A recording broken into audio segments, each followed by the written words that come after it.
let's talk right now about our good friend, our good colleague, and of course, sadly, our late friend now, James Whale, who lost his life yesterday at the age of 74 after a lengthy battle against cancer. He fought valiantly to the last, but sadly, yesterday was his last day, and he is mourned now by his wife Nadine, of course his 2 children, and of course his many friends and many colleagues, many of whom he worked with closely at many different radio stations here at Talk since 2016, and many friends who were regulars appearing on his late night show here on Talk. And among those is his very close friend, long-standing friend, Lizzy Cundy, who joins us right now to pay tribute to the great James Whale.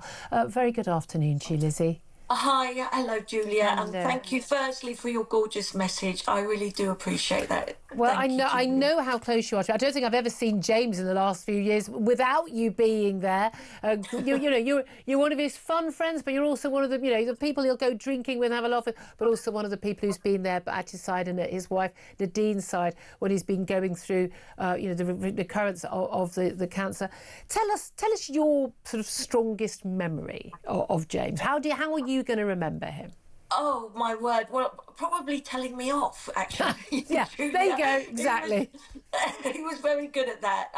No, he was a great support to me. He'd watch everything I was on. He'd then ring me afterwards and tell me what I should have said and how I should have done it better and what the hell was I wearing.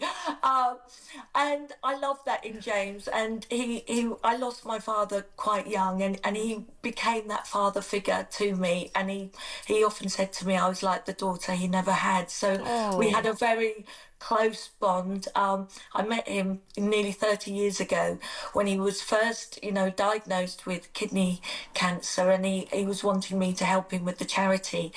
And we just had a great chemistry. We got on ever so well. He did remind me of my late father, just because he was brutally honest, fearless, but also had a real soft side, which he really did. He was very, very caring and very loving, and he's the first person to ring me if he knew something wasn't right and say, right, how can I help?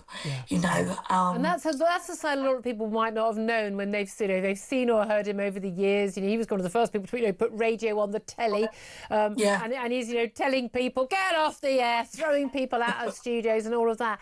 And that wasn't an act. He was like that in real life, but there was also this much softer, much kinder side that was there. And there's also, of course, this amazing charity what you did, and as you said, that's how you met him. Talk us through what he did, because of course his MBE, which he was so proud of getting, and he did it in style, didn't he? Had Charlie Mullins, was it his roller, to take him to the palace, and we had that massive party in the evening, and it was amazing. But he was so proud. But that was not just for broadcasting; it was for his charity. But tell us what the lengths he went to raise money for other people. He was fantastic, because he'd ring round everyone, get all his showbiz friends to help. He'd do these great curry evenings. He was a real lover of curry, and he said curry brings people together. And he'd have these great evenings where we'd raise loads of money, but he knew such a selection of people, from Nigel Farage to Bobby Davro, all sorts, that he'd all get on board, and everyone would show up for James. They were too scared not to, but it was amazing. And we'd always have a big night at the British Curry Awards, and I just remember one night he got on stage and he said, look, I don't know if I'm going to be here at the last one. I won't be. The cancer is really taking over, but I love curry. And then that year he went, Lizzy, get a table for the British Curry Awards. I said, James, I can't. You've already told them that you'll be dead. And he laughed and laughed. And we had this really great sense of humour. And yes, though he did throw people out the studio, cut people off, tell them what for, and if he didn't like you, you certainly knew about it. But he really did have this wonderful, wonderful soft side, and he was so caring and loving. And if he knew someone was not great, he'd say, Lizzy, bring them in, or let let me help them, and he'd give his time. And I just think lots of people just simply wouldn't know about that. But it was really lovely listening to the station yesterday, and our colleagues in Russell Quirk coming to announce on air, and he did message me after. He was so, I said, you do that really well. He was saying, you felt so emotional. I went, well, yeah, but you should be emotional when a colleague does. But he, like Peter Cobble and lots of the younger presenters, saying how much he'd given them. Again, the same in the sort of, you did that wrong, but here's what you should have done. But he would give support and give help. And a lot of the younger producers, in their 20s, and talking about him. But he was, he was straight. He was an honest talker. I wrote down yesterday, I was trying to think, how would I describe him? And I said, funny, clever, sharp as a nail, controversial, outspoken, rambunctious, irrepressible, noisy, rowdy, unruly, maddening. And I went, and a pain in the backside.